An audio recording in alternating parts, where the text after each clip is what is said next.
What's up? My name is Fisher Smith. Today I'm going to present about the history of the Tampa Bay Rays. The Rays are a great story of resilience and perseverance, and the dynamic of their story can be compared to their play on the field. The Rays are a team based in St. Petersburg, Florida, and this speech is going to explore their origins and their struggles all the way through their triumphs. By the end of the speech, there should be a sense of appreciation for the Rays' remarkable journey. We're going to dive into the history of the Rays beginning with their founding. Let's start with the beginning of this extraordinary franchise. The Tampa Bay Devil Rays were established in 1998 and joined the American League. The team's name, Devil Rays, was inspired by the abundance of animals in the water in the bay. The Rays often struggled in their early years, normally finishing at the very bottom of the league rankings. Their team's journey was marked by their financial challenges, low support, and attendance from their fan base.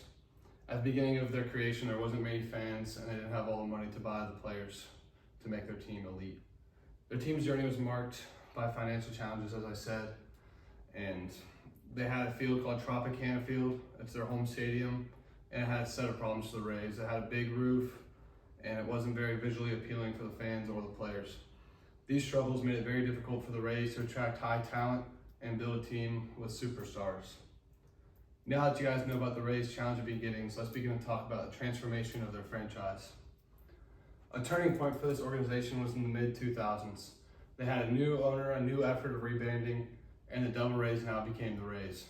Their new name was a symbol of a fresh start and a commitment to change, a change that was very needed in the franchise as they were down spiraling.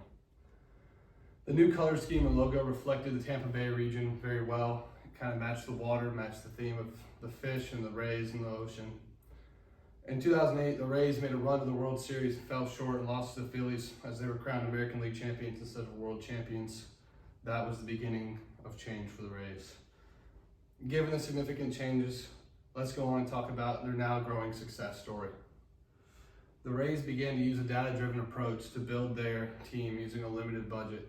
They began looking at analytics and stats to pick which players they began to draft and trade for and sign in free agency. The Rays set themselves apart from the rest of the teams with their innovation and use of analytics.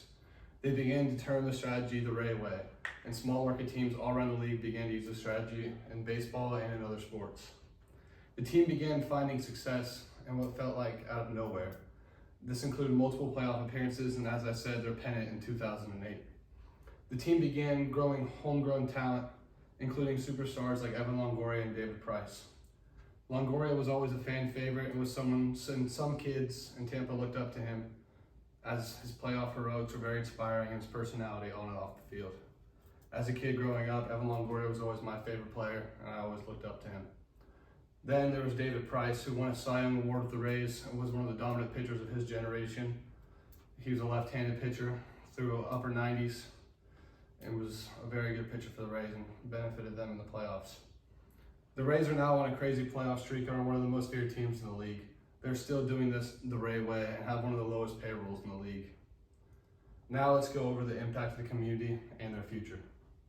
The Tampa Bay Rays' journey from their early struggles to their now dominant team is a testament to the power of perseverance and adaptation. The Rays adapted their ways into learning analytics in order to get to the top of the league.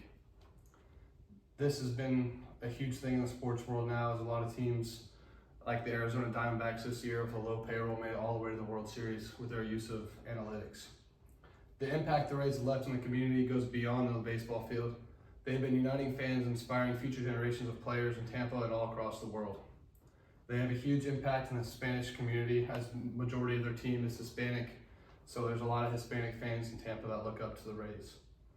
Looking into the future, the Rays are looking to be a huge source of pride for their fan base. They're building a new stadium, beginning to sign bigger name players to help their homegrown talent win championships. Next time you watch a Tampa Bay Rays game, remember their new but rich history behind their team's name and the crazy journey they have been on the past few years. Thank you guys for listening to my speech.